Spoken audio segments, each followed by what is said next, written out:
su trabajo como titular de aduanas y también encargado de controlar los precios. Buenas noches, Guillermo, gracias por venir. ¿Qué tal? Buenas noches, Alejandro, gracias por la invitación. Contás los días como preso, 12 ruedas me dijiste recién fuera 12 de ruedas del Central, crean, sí. ¿Qué tan difícil va a ser sobrellevarlas?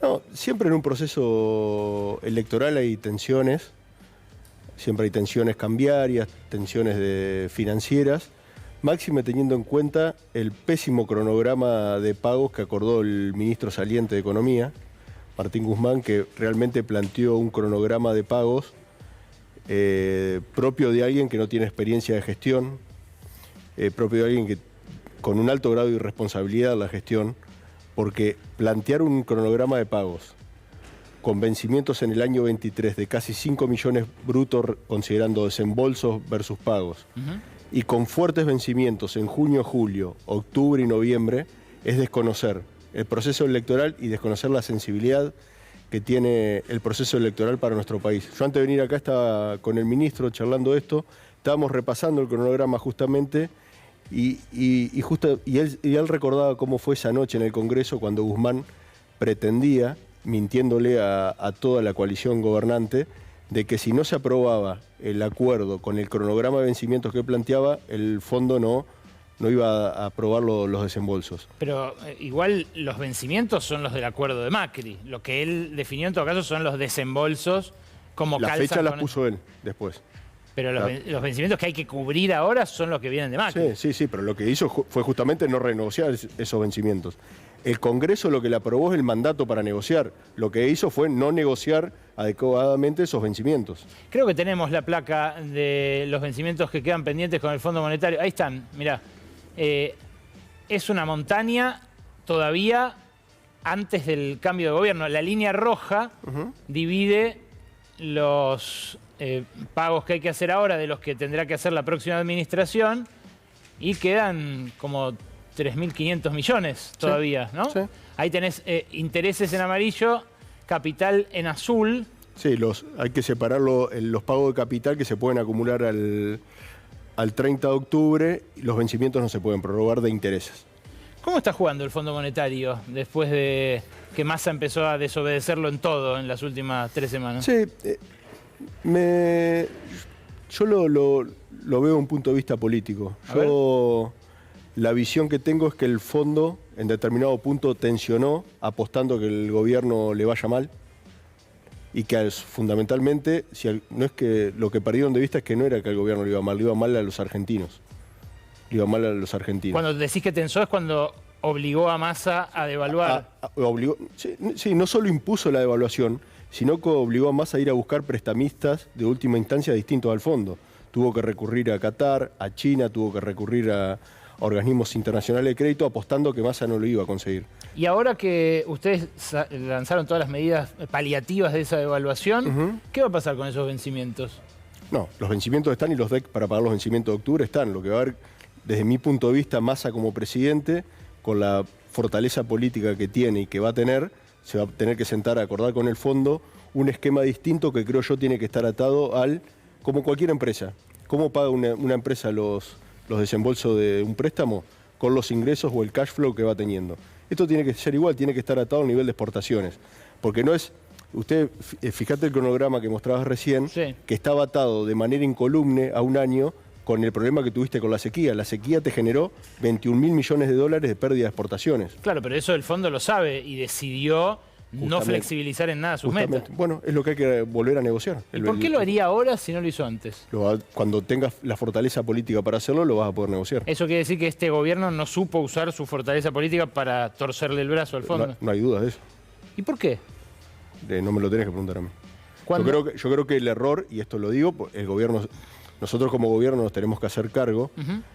Si vos ponés al frente de la cartera económica a alguien sin experiencia, que ni siquiera fue tesorero de una sociedad de fomento en tu país, que lo único que tuvo es la academia atrás, tenías en determinados organismos de control, gente que no controlaba, que se te acumulen 3.000 millones de dólares de cautelares para importar toallas, que tenías maniobras de sobre y subfacturación que venimos denunciando de manera escandalosa, donde tenés pagos de importaciones truchas con allanamientos que hicimos, con allanamientos que vamos a hacer durante estos meses, por más de 400 millones de dólares. Te estoy hablando de importaciones truchas, giros de mercadería que nunca se trajo. O sea, tenés que hacer un mea culpa y darte cuenta de que, en el buen sentido de la palabra, el ejercicio del poder de los organismos de control no se desarrolló. Ahora, los organismos multilaterales van a seguir teniendo esa misma opinión política que tuvieron cuando empujaron la devaluación. ¿Por qué habría de pulsear menos el fondo o de ceder ante ese eventual nuevo gobierno? No, bueno, pero porque al final del día acá lo que se sobrepone a todo esto es la capacidad y la fortaleza política de un gobierno. O sea, Massa va a ser un presidente que va a tomar el timón, que va a ejercer o va a capitalizar políticamente el resultado de las elecciones y se va a sentar a negociar con el fondo de otra posición. ¿Por qué aceptó la devaluación pospaso? Es que no fue una imposición. Bueno, él es ministro, ¿no? Bueno, pero la devaluación era, acordate, era, no tenés por qué acordarte, pero te lo digo, era una unificación cambiaria. Era el 100% de devaluación. ¿Ellos en algún momento lo expresaron así, tajantemente? ¿Está escrito? No, bueno, ellos dijeron que hacía falta una devaluación con eufemismos. Claro, sí, claro. Una unificación cambiaria es una devaluación del 100%. ¿Y eso no lo van a exigir, por ejemplo, el 23 de octubre, si hay un empate o un semi-empate? No. O lo podrán exigir, pero no se va a dar al lugar. También exigían, discúlpame, que no haya medidas que tiendan a generar mayor poder adquisitivo o a, de alguna manera, expandir el gasto. Sí, por eso digo que los desobedeció en todo. ¿Qué hizo Massa? Tomó la decisión de eliminar el impuesto a las ganancias de la cuarta categoría. Yo te he escuchado a vos sabés que te respeto intelectualmente, por ahí no coincido con tu visión que tenés de impuesto a las ganancias, pero es una decisión muy importante de eliminar la cuarta categoría para los trabajadores. Tomó otra medida para mí mucho más trascendente desde el punto de vista de alguna manera, dar mayor progresividad a la matriz tributaria, que es la devolución de IVA. Con el IVA, sí, no hay duda. Para que tomen dimensión, al día 30 de septiembre, sin procesar todas las tarjetas, se le devolvió el IVA a más de 16 millones de personas por 25.000 millones de pesos.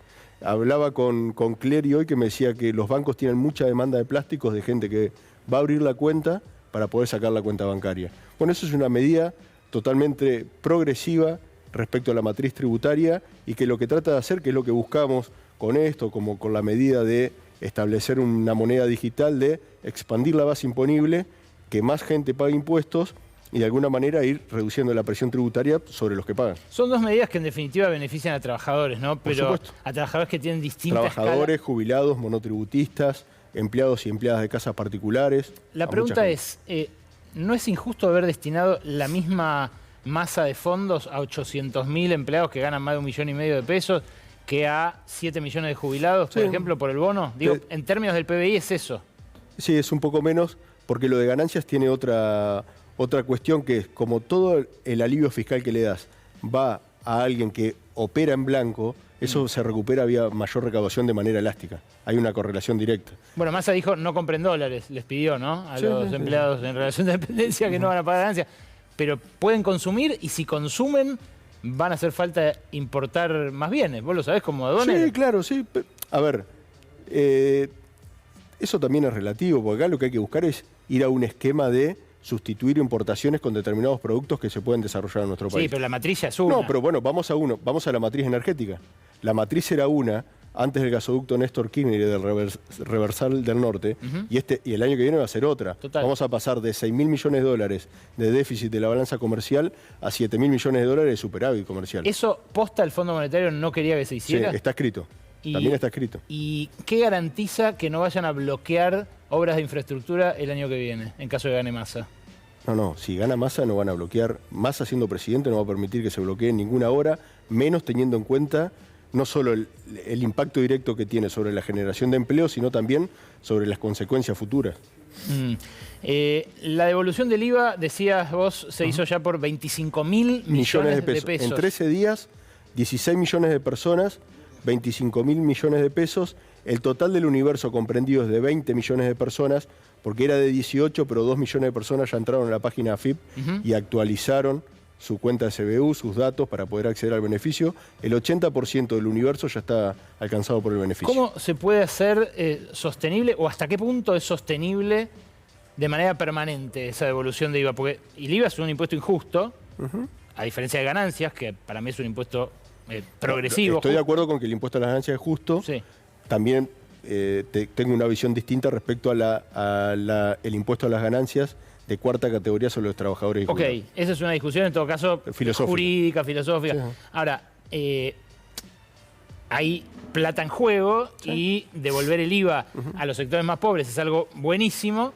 Lo que pasa es que esa plata tiene que salir del otro lado. Bueno, vayamos a ese punto. Vos, si mirás la recaudación, acaba de cerrar al 30 de septiembre, la recaudación de impuestos se incrementó un 150%. Sí. La recaudación de IVA, entre IVA impuesto e IVA aduanero, se incrementó un 187%, débitos y crédito bancario se incrementó en un 128%. Y el impuesto país en un 473%. ¿Por qué se lo empezaron a aplicar a las importaciones? Lo empezamos a aplicar, no a las importaciones, a la compra de dólares para el pago de importaciones. Bueno, que es distinto. No, bueno, no, podés generar un problema en la OMC. Es cierto, es cierto, es cierto. Entonces, lo que de alguna manera se está haciendo es, de alguna manera, la compra de dólares para el pago de importaciones indirectamente tiene un impacto sobre el trabajo extranjero, sobre las importaciones de China, el 22% de las importaciones de Argentina, las importaciones de Brasil, el 20% de las importaciones son de Brasil, o de Estados Unidos, básicamente energía, el 18%. Pero la idea es que eso en algún momento desaparezca. El impuesto país es la brecha. O sea, si en algún momento queremos ir a una... Cuando tengamos una unificación cambiaría, se va reduciendo, por supuesto. ¿Y ahí cómo vas a financiar el IVA y ganancias? Lo que pasa es que, de nuevo, con ganancias y con IVA lo que tenés es una potencialidad de mayor ingreso por mayor recaudación, producto de la medida expansiva, fenomenal. Vos, para que te hagas una idea, toda la devolución que se hizo de IVA es por consumos en blanco. Ahora, eso que implica una tarea nuestra, que está desarrollando muy bien Carlos Castañeto, la FIP, de ir y controlar todos los ingresos que se hicieron en blanco, tener la correlación de que ese local tenga o ese negocio tenga sus empleados en blanco, pague las cargas sociales, pague el resto de los impuestos. Requiere un trabajo también nuestro. Habló Massa de las exenciones impositivas de las grandes empresas, ¿no? Del gasto tributario en el presupuesto. Sí, lo habló ayer en el debate, pero lo había dicho en algunas entrevistas también. ¿Por dónde piensan puntualmente arrancar a la hora de desmantelar esos beneficios, esos privilegios? Bueno, ya arrancamos. A ver. Para, de alguna manera, suplementar el esfuerzo fiscal que implica el bono de octubre y de noviembre que se da a los informales, se hizo un adelanto de impuesto a las ganancias extraordinarios sobre 101 empresas vinculadas a actividades financieras o fintech, que nos va a implicar una recaudación extra de más de 140.000 millones de pesos. ¿Y con eso se financia? Con eso se financia el bono. Pero también ya pensamos para el año que viene, en el presupuesto se incluyó dentro de la separata una cuestión vinculada a lo que es el impuesto mínimo global, que es una tasa flat del 15% sobre el resultado contable de las compañías. El diputado Casareto ya presentó un proyecto de ley, que es un solo artículo que habilita a la FIB a aplicar ese piso de tributación, y ya lo vamos a discutir con el presupuesto. Eso... Ahí, para que tenga una idea, es una recaudación esperada no menor a 1,2 billones de pesos actualmente, que es un poco menos de un punto del PBI. Ese bono para informales, que es el nuevo IFE, ¿no? El 47.000 pesos un mes. En octubre y otros 47.000 en noviembre. ¿Ya tenés más o menos cuánta gente puede llegar a No, ANSES está consolidando la información. No es un área de mi competencia. Roberta seguramente va a informar el total de ¿Te acordás que cuando fue IFE decían depende cuál IFE? El primer IFE decían que iba a ser 3 millones, terminó siendo 10. Sí, depende cuál IFE. No puede desbordarse. Acá hay un universo potencial de 3 millones, pero no están los números todavía de cuántos se inscribieron. ¿Cómo imaginas el 10 de diciembre si gana Massa? ¿Lo imaginás con un anuncio, una batería de medidas, un plan antiinflacionario? Lo imagino con un montón de cuestiones económicas, pero fundamentalmente lo imagino con otra perspectiva política. Sobre todo con un presidente que toma el timón y ejerce la jefatura política. Al final del día, todo para mí termina en cómo se ejerce la política y la interrelación con el resto de los poderes.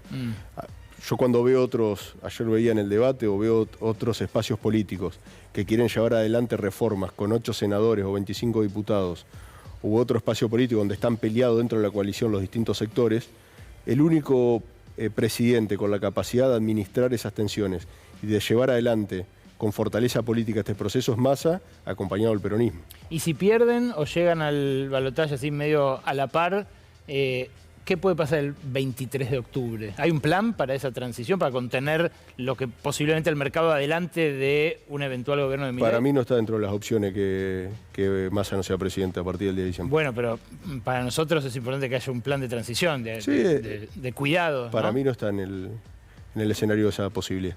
Vos y en general todo el equipo de Massa tienen buen diálogo con Estados Unidos, con el Tesoro, con la Casa Blanca, con distintos organismos. Homeland Security, CBP, todos los organismos de Estados Unidos. ¿Qué dicen de la dolarización? Porque la semana pasada se reunió Milei con el embajador y más allá de las caras, no hubo mucha información respecto de que la avalaran. Mirá, te doy mi opinión. No sé qué opina Estados Unidos, no lo hablé. Sí sé lo que dice la Constitución, el artículo 75, inciso 6. Es inconstitucional la dolarización. Lo que dijo Rosati. Sí, lo dice la Constitución. La última. Vos estudiaste en posgrado, algo de posgrado en el SEMA, ¿no? No, yo hice la carrera de contador en la UBA. En la UBA. Ahí en en Avenida Córdoba, de Derecho en Figueroa Alcorta en la UBA. Hice una maestría de tributario en la Austral y otra de finanzas en la DITELA. Ah, en la DITELA. Sí. ¿Pero conocés profesores del SEMA? ¿De ahí, Conozco de la DITELA? algunos, sí. Fermo creo que era titular en la DITELA y en el SEMA. Y a ellos, que son el equipo de Milei, ¿los ves con un plan o con pura teoría? Es que pensaba escuchar algo ayer, pero no escuché nada. Tampoco les preguntaron demasiado, ¿eh? Sí, pero tampoco escuché nada. Ninguna propuesta escuché. Gracias, Guillermo, por venir a Por Brotes favor, Verdes. a disposición. Vamos a arrancar el editorial de hoy, después de este avisito, con las palabras de Álvaro García Linera, que son